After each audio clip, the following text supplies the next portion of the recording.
Indonesia unexpectedly swung to a trade deficit. Nurkholisoh Aman is on the line now. So what was your take on the latest figures, please? So yeah, unfortunately, trade deficit persists until end of this year, and we probably expect it will continue until next year as well. As long as the export remain depressed and the current situation, then we see little room for improvement on trade deficit. The import is, however, also lessened, which in a way helps the trade deficit.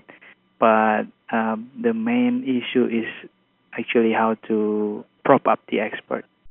The Indonesian economy is expected to grow at the slowest pace since the financial crisis. While the BI is expected to hold rates on Thursday, just hours after the Fed hike, there are some calls and perhaps some room for a cut.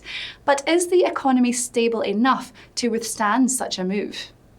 Yeah, the central bank has made it clear since about a couple months ago, the last two board meeting, that there is a room for rate cuts. However, I think central bank will proceed with extra cautions given the fact that the Fed rate is still uncertain. Last month was quite a move when the central bank decided to cut the reserve requirement instead. It's a strong hint towards another monetary policy loosening. However, nothing is certain until the Fed rate itself. Another story which has rocked the headlines is the transboundary haze crisis. Indonesia is set to name the companies responsible for illegal fires, but do you feel the situation has improved any?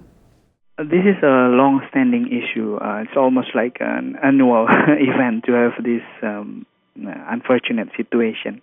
And it's sad to see that there is little improvement on this aspect, because it has become even a political commodity these days. Naming the companies will definitely not the ideal solution. As with all other things in Indonesia, enforcing regulations, making sure that those who are responsible are being held accountable is the key, and it cannot be solved in a year or 2 year in this new administration. So I'm not surprised if next year this event will occur again, but probably with little or less intense given the attention that has been given this year. But no, in short, I don't see any significant improvement made in this aspect. Amid the commodity slump, the rupiah led losses in Asia at the start of the week and bonds dropped. But what is your outlook for the currency? This is, of course, the $1 million question.